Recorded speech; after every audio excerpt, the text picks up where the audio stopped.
আমি যেটা শুধু এইটুকু বলতে চাইছি যে আপনি খেয়াল করে দেখুন, এখন ক্লেম নিয়ে আসছে, আপনি বিরক্ত হচ্ছেন, কেউ কেউ এটাকে ক্লেম করছে যে আমরাই সব করেছি, আপনারা একদিন কিছু পারেন নাই। এটা একটা সম্পূর্ণ মানে যাকে বলে যে ওই ফ্যাসিস্টদেরই চিন্তার নবায়ন।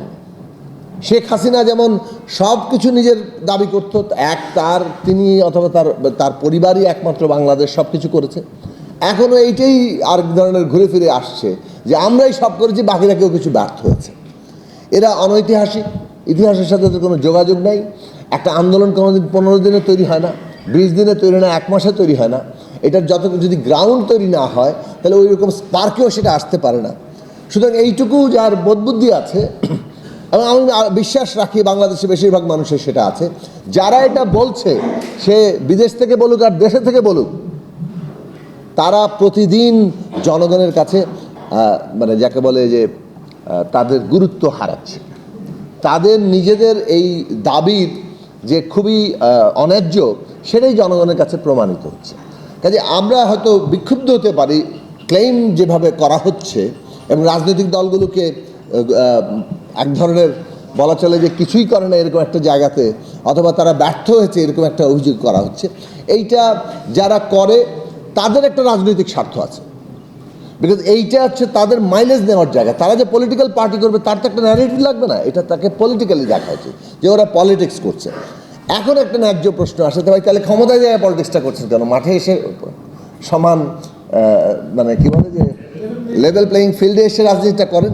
এইটা আমরা পরিষ্কার করে বলবো যে একটা নতুন পার্টি কেউ করতে পারেন, সেটাকে আমরা একেবারেই মানে যাকে আন্তরিকভাবে এটাকে স্বাগত জানাই।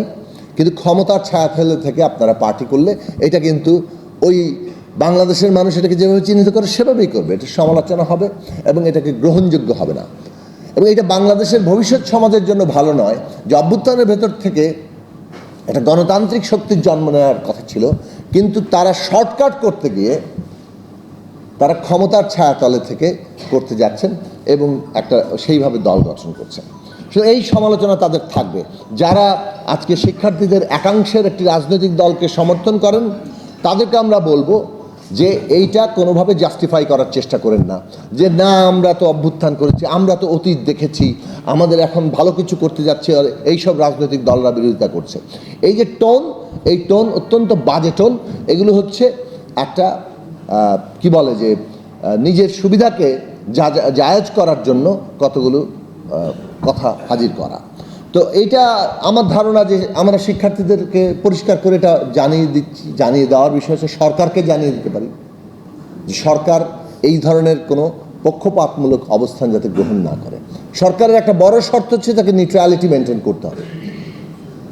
নিউট্রাল বলে আসলে কি আছে সেটা একটু মুশকিল, তারপরেও একটা আপেক্ষিক নিউট্রালিটি তাকে মেনটেন করতে হবে।